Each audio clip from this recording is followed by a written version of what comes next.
ഉൽപ്പത്തി പുസ്തകത്തിലുള്ള വായന 45-ാം അധ്യായം. ജോസഫ് സ്വയം വെളിപ്പെടുത്തുന്നു.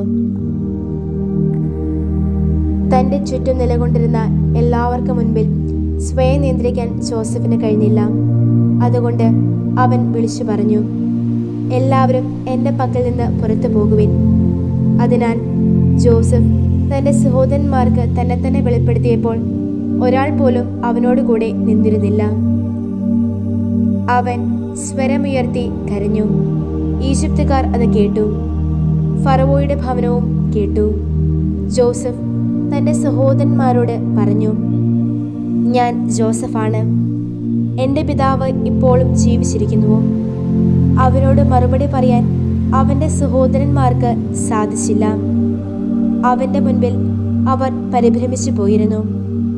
ജോസഫ് തൻ്റെ സഹോദരന്മാരോട് പറഞ്ഞു, എൻ്റെ അടുത്തേക്ക് വന്നാലും. അവർ അടുത്തു ചെന്നു. അപ്പോൾ അവൻ പറഞ്ഞു, നിങ്ങൾ ഈജിപ്തിലേക്ക് വിറ്റ നിങ്ങളുടെ സഹോദരൻ ജോസഫാണ് ഞാൻ. എന്നാലിപ്പോൾ എന്നെ ഇവിടേക്ക് വിറ്റതോർത്ത് നിങ്ങൾ നഷ്ടധൈര്യരാകേണ്ട. നിങ്ങളോട് തന്നെ കുപിതരാകുകയും വേണ്ട. കാരണം അതിജീവനത്തിനായി ദൈവമാണ് എന്നെ നിങ്ങൾക്ക് മുൻപേ ഇങ്ങോട്ടയച്ചത്.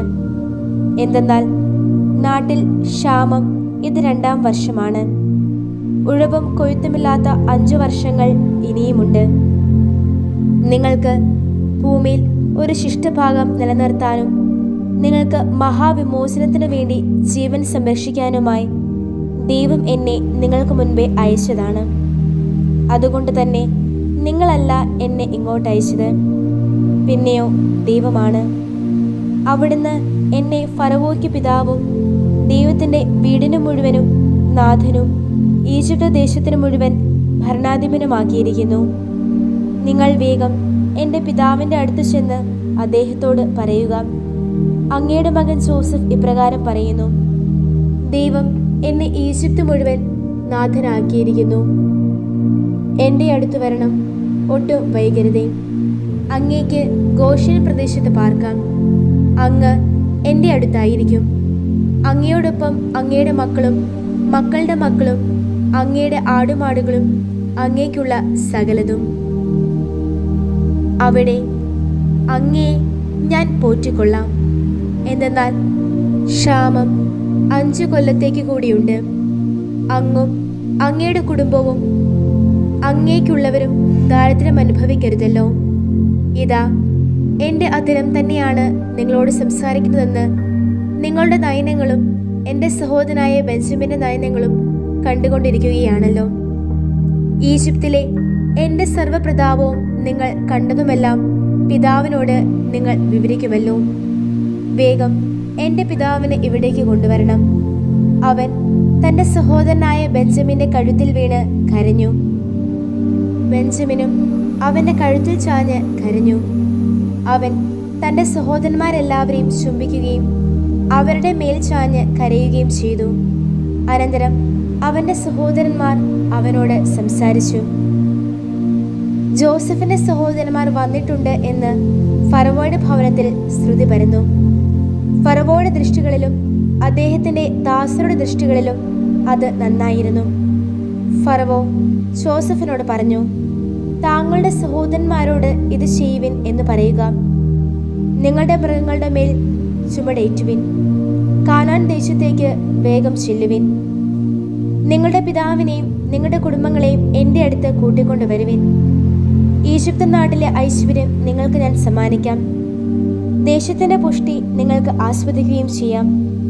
ഇതാ താങ്കൾ നിയുക്തനായിരിക്കുന്നു. നിങ്ങൾ ഇത് ചെയ്യുവിൻ. നിങ്ങൾക്ക് വേണ്ടി നിങ്ങളുടെ കുഞ്ഞുങ്ങൾക്കും നിങ്ങളുടെ ഭാര്യമാർക്കും വേണ്ടി ഈജിപ്ത് നാട്ടിൽ നിന്ന് വാഹനങ്ങൾ കൊണ്ടുപോകുവിൻ.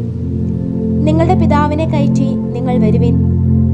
നിങ്ങളുടെ സാധന സാമഗ്രികളെ പറ്റി പര്യാകുലരാകേണ്ട.